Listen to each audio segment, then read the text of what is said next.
Kemarin soal pagar laut itu yang bikin heboh apa? Akrobat-akrobat komunikasi, Pak. Ada yang ngaku bekas tambak, bekas abrasi. Ada yang tiba-tiba dicabut, ada yang nggak setuju dicabut. Ada yang ngaku ini, ngaku itu, akrobat, Pak. Itu yang membuat heboh ya mereka-mereka, bukan rakyat. Jadi dalam soal pagar laut ini pun, Pak, ya kami berharap penegakan hukum. Ini jangan hanya orang agrarianya yang kena, Pak. Yang bikin sertifikatnya kok lolos. Bersama-sama melakukan kejahatan kok. Mana mereka-mereka itu? Jangan kesalahan ini ditimpakan hanya kepada BPN Agraria, ATR Pak Nusron. Tadi saya singkat mendengar sudah setahun itu dikerjakan oleh Bareskrim. Lah, urusan kayak begini 1 tahun Bareskrim nggak kelar. Kan gila itu. Apa kita harus ganti Bareskrimnya? Kan ini persoalan kalau begini. Inilah realita pahit di lapangan, Pak. Semua bisa dibengkok-bengkokin. Hanya rakyat yang nggak mampu, Pak. Mereka hanya mampu diseret, dipukul ketika tanahnya mau diambil. Kalau bukan kita, lalu siapa yang bela mereka? Saya kira harus kuat, Pak Nusron, narasi penegakan hukum dalam urusan-urusan ini. Terima kasih, Pak Nusron. Mohon maaf kalau kurang berkenan semua. Terima kasih. Kantor wilayah, Pak, di Kalimantan Utara, Pak. Padahal Papua itu saya lihat ada beberapa sudah. Padahal lebih dulu Kalimantan Utara dimekarkan, tapi nggak ada kantor BPN wilayahnya. Jadi kalau ada pembagian sertifikat, itu mungkin 80% diambil sama Kaltim, Pak. Kaltaranya nggak kebagian. Ya, itu problem. Lalu kemudian ini terkait, tadi Bapak menyinggung, ada kerjasama sekarang tambahan Kementerian Transmigrasi, Pak. Mohon perhatiannya, Pak, untuk Kalimantan Utara, ya, supaya kalau ada di sana program transmigrasi, mohon disampaikan, bukan kewenangan Pak Nusron. Saya berharap itu 60-40, Pak. Ya, either masyarakat setempat 60, 40-nya masyarakat transmigrasi. Jangan sampai ada ketidakadilan yang nanti tahun-tahun mendatang bisa memicu konflik. Ini harus kita perhatikan.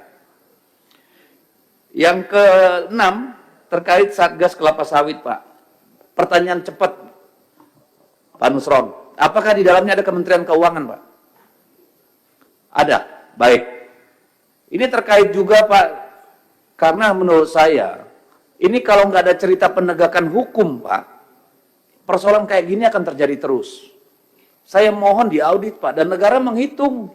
Apakah sudah bayar pajak dengan benar juga ini? Jangan cuma haknya untuk mendapatkan sertifikat, kewajibannya pada negara bagaimana selama ini? Termasuk saya mohon, Pak, semua HGU, kelapa sawit, HTI, dan sebagainya, apakah sudah dipetakan dengan benar? Sehingga kita bisa menghitung, apakah betul misalnya HGU diberikan 30.000 hektar, dia tidak menguasai 35.000 hektar. Sehingga 5.000 hektar itu selama ini tidak membayar pajak kepada negara. Ini kan sedang dibutuhkan negara, Pak. Itu salah satu cara untuk menambah pendapatan negara dari orang kaya, gitu, yang menipu terutama. Lalu kemudian soal tentu ini, soal tadi disampaikan Pak Nusron yang lagi rame ini soal pagar laut. Tadi mau saya tanya, ternyata semua yang sedang diributkan ini tidak satupun di kawasan PSN ya Pak Nusron. Dan kemudian tentu menjadi pertanyaan, apakah ini bagian dari siapa? Apakah mafia tanah itu sendiri? Terlepas dari PSN atau tidak? Mungkin Pak Nusron tidak perlu sampai ke sana, tapi saya mau mempertanyakan Pak Nusron. Di sini kan disebut ada pembatalan hak HGB dan hak milik, tapi tidak disebutkan luasnya berapa Pak Nusron. Hanya disebutkan ada 50 total bidang. Tapi berapa luas itu Pak Menteri? Ya, kita pengen tahu itu berapa luas. Kemudian, dulu pertemuan pertama kita Pak Menteri, saya mengatakan bahwa tidak akan ada mungkin mafia tanah, tidak akan ada konflik kalau tidak ada keterlibatan insan BPN. Dan hari ini kan itu terbukti. Ya. Tetapi yang menjadi pertanyaan saya, ini kenapa sanksi berat? Apakah ini persoalan administrasi atau persoalan? Ya paling sanksi berat, di kantong gua udah 30 miliar.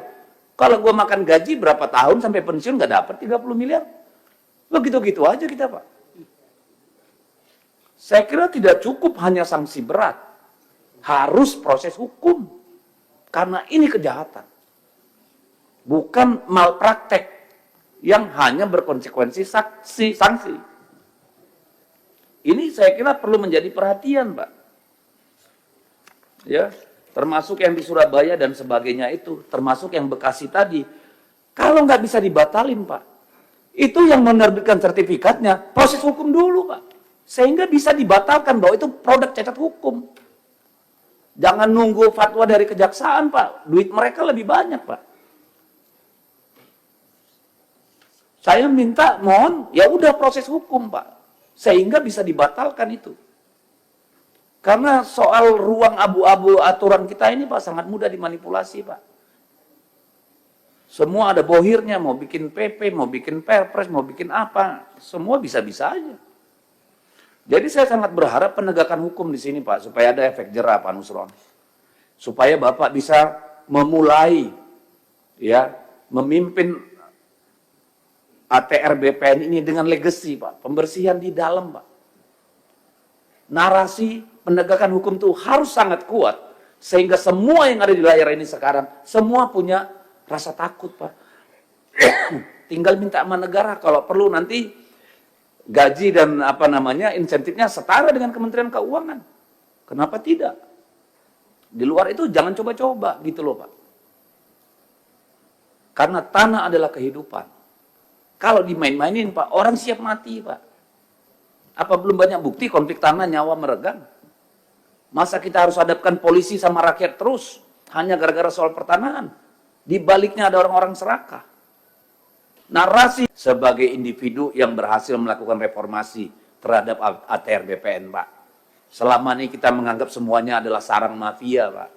Mohon maaf saya, banyak sekali orang baik di BPN Agraria, Pak. Tapi kita lihat kejadian-kejadian bertahun-tahun ini kan nggak beda dari satu menteri ke menteri lain. Ya, halo teman-teman, selamat datang lagi di channel ini. Salam inspirasi, salam NKRI, harga mati. Ya, luar biasa sekali tadi penyampaian dari Bung Deddy Sitorus. Sangat menggelegar sekali, dan ini adalah sosok DPR yang sebetulnya masyarakat inginkan. Ya, Deddy Sitorus dari Komisi 2 DPR RI, fraksi PD Perjuangan, memberikan sedikit banyaknya penjelasan mengenai hal-hal yang sebelumnya disampaikan oleh Pak Nusron dan bagaimana proses hukum itu dijalankan dengan baik. Kalau kita melihat teman-teman kejadian-kejadian di bangsa dan negara ini, banyak sekali persoalan-persoalan yang terjadi. Banyak sekali hal-hal yang kita hadapi sebagai tantangan besar bagi negeri ini. Masalah satu belum selesai, muncul masalah yang baru.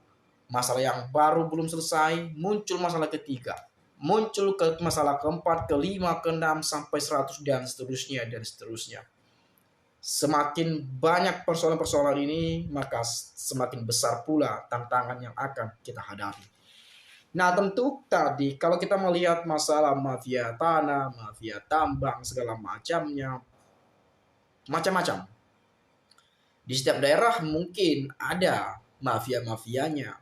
Di setiap wilayah-wilayah yang memang cenderung seperti yang dibahas oleh Bung Deddy Sitorus. Dan inilah menjadi sesuatu hal yang mesti diperhatikan, dibenahi, dan bahkan dievaluasi untuk memperbaiki ke depan. Bagaimana tidak hanya sekedar memberikan sanksi saja, tetapi memproses secara hukum yang benar-benar setimpal. Nah, tentu ini yang diharapkan oleh masyarakat Indonesia. Ada kalanya kalau kita melihat di negeri ini, gusur-menggusur terjadi di mana-mana. Hanya untuk investor tertarik dengan wilayah itu, dengan lahan itu, meskipun penduduknya ada, tetapi kalau ada investor yang tertarik, negara bahkan menggusur rakyatnya, mengusir rakyatnya dari tempat mereka yang sudah lama mereka tinggalkan, bahkan sebelum mereka jadi menteri, sebelum mereka jadi DPR, sebelum mereka jadi presiden, dan bahkan yang lainnya. Tapi hak rakyat itu seakan dirampas dan disita oleh negara. Dan ini semacam penjajahan kepada rakyatnya sendiri. Rakyat dijajah oleh petinggi-petinggi di pemerintahan Indonesia sendiri. Itu yang kita sering lihat. Itu yang sering kita dengarkan, keluhan-keluhan, jeritan-jeritan masyarakat Indonesia. Itu yang terus-menerus, dan bahkan bagaimana mungkin rakyat bisa melawan. Ketika ada perlawanan dari rakyat, rakyat hanya bisa dipukul, hanya bisa diseret, hanya bisa dihalang-halangi pakai banser dan segala macam. Kalau melakukan aksi demonstrasi, mereka dilindungi oleh aparat-aparat kepolisian misalnya, keamanan misalnya, dan sebagainya dan sebagainya. Tetapi masyarakat demo itu untuk menyuarakan hak mereka sebagai warga negara, menyuarakan aspirasi, ya apa yang mereka alami, jeritan-jeritan yang mereka sampaikan, seolah-olah itu banyak yang tidak didengarkan. Itu yang terus yang kerap saya lihat juga di berbagai platform media sosial, karena banyak juga demo-demo gitu ya. Jadi macam-macam sebenarnya persoalan-persoalan ini teman-teman, tapi saya nggak terlalu jauh untuk mengulas ke sana. Saya juga sudah memberikan sedikit tambahan. Dan ini menjadi sebuah masukan penting bagi kita, bagaimana kita sebagai masyarakat Indonesia melihat keadaan situasi saat ini, di mana kita, rakyat Indonesia, membutuhkan hukum yang bisa ditegakkan dengan seadil-adilnya. Bagaimana pemerintah dapat mengambil langkah dan sikap tegas dalam memberantas mafia tanah, para koruptor, para kejahatan-kejahatan yang terjadi selama negeri ini berdiri. Nah, kalau saya melihat penyampaian dari Romi, beliau menyampaikan anggota DPR kita ini sebenarnya lumayan banyak yang pintar dan menguasai bidangnya dengan wawasan yang cukup mumpuni dan ide-ide brilian, serta formula rekomendasi yang bagus untuk kepentingan negara. Namun sayang, di atas kertas semuanya setelah itu menguap tanpa ada implementasi, karena di balik panggung ini ujung-ujungnya lobby-lobbyan dan amplop yang jadi kiblat. Makanya kagak maju-maju negara, walau punya segudang orang pintar tapi mentalnya mental mafia yang terbentuk karena hukum pidana di negara ini tajam ke atas tumpul ke bawah. Nah, ini masalah hukum pidana, masalah hukum. Bagaimana kita melihat memang banyak sekali masyarakat yang menggaungkan hukum ini tumpul ke atas tetapi tajam ke bawah. Dan kita juga melihat kok bagaimana realisasi terkait hukum itu yang ditegakkan di Indonesia. Seketika kita punya pembanding, ketika rakyat kecil digugat, prosesnya itu secepat mungkin dipercepat, bahkan didenda, dihukum, dan seterusnya. Sedangkan kalau kita melihat para mafia, para koruptor tingkat tinggi yang merugikan aset negara, yang merugikan keuangan negara, yang merugikan uang rakyat, membawa kabur uang rakyat dan segala macamnya dan seterusnya, hukumannya cenderung kita menilai itu sangat ringan, gitu ya. Dan cenderung kita melihat dendanya sangat tipis dibandingkan hasil yang dia korupsi. Itu yang terjadi pada bangsa ini. Kita juga melihat dan menyaksikan hal itu kalau kita melihat video-video berbagai media sosial. Dan kita dari sudut kacamata orang awam juga berhak menilai bahwa hukum inilah yang terjadi, inilah yang dilakukan oleh penegakan hukum di negeri ini. Tumpul ke atas tapi tajam ke bawah. Seketika kalau kita mengulas beberapa tahun yang lalu misalnya, ada seorang nenek mencuri kayu karena mungkin untuk kebutuhan sehari-hari, bahkan untuk beli beras untuk makan sendiri sehari-hari dan segala macamnya. Kita lihat berapa dendanya kemarin, hukumannya berapa tahun dan seterusnya. Ada seorang nenek misalnya mencuri ubi segala macamnya, berapa denda hukumannya segala macam, itu banyak sekali. Dan baru-baru ini seorang bapak yang diwarisi oleh mertuanya landak peliharaan dan dilanjutkan memelihara, dipelihara dengan baik, dikasih makan, dirawat, dibersihkan, dibagusin segala macamnya, didenda berapa ratus juta, hukum pidananya berapa tahun. Padahal dia bukan banting-banting landak itu, bukan dipotong terus dimakan, dimasak, digoreng, direbus, kagak. Tapi itulah teman-teman, terlalu banyak aturan di negeri ini. Sehingga kita sendiri pun tanpa tidak sadar melabrak aturan itu. Ya, melabrak aturan itu saking banyaknya aturan di Indonesia. Ya, itu yang saya lihat ya. Jadi ini perlu sekali evaluasi. Dan kemudian karena kita sudah punya pemimpin baru, Presiden Prabowo Subianto, dengan segala strategi politik, dengan segala kebijakan yang nantinya saya yakin bahkan bisa lebih meningkatkan kesejahteraan bagi seluruh rakyat Indonesia. Kalau saya melihat di dalam 100 hari kerja Kabinet Merah Putih di pemerintahan Presiden Prabowo Subianto di angka 80,9%, tentu tingkat kepuasan yang tidak kaleng-kaleng dan bukan abal-abal. Dan itu sudah pencapaian yang sangat jauh di kata luar biasa. Ya, 100 hari loh, 100 hari. Luar biasa ya. Kalau ada kata yang luar biasa, saya bakal lebih bilang di luar biasanya gitu ya. Nah, kemudian Kampung Cirapuhan Dago juga ada kasus, Pak. Mohon dukungannya, ada mafia kolusi saling gugat 31 Mei 2023. Ada kasus pembunuhan damai 10 juta sampai 20 juta. Tanda warga kurang perhatian. Atau haknya digelapkan. Warga sudah kirim surat, bisa cek Nawisan Kurma. Terima kasih. Dalam utama masalahnya adalah Mulyono, aktor utamanya dong ditangkap. PDIP menyala aktor pagar laut Jokowi dan Menteri Kelautan. Deddy Sitorus kelihatan seperti mau membalas dendam sama Pak Menteri Nusron Wahid. Ya, program pasti yang sudah ada. Kalau masalah hukum kan sudah dipecat 6 pegawai yang bersangkutan. Ya, kamu sebagai DPR bertindak turun ke bawah selidiki tanah plasmanya. Kenapa bisa gitu? Ini malah duduk aja di kantor DPR. Jadi saya coba lihat balasannya. Deddy Sitorus itu Korea bos. Aku kira Yahudi soalnya dari mukanya gak beda jauh sih. Mulai deh ente umbar-umbar isu begituan. Bikin gaduh masyarakat aja ente dalam hal ini. Deddy Sitorus sebagai anggota DPR rakyat di DPR-nya wajar aja sampaikan aspirasi dari rakyat ke menteri.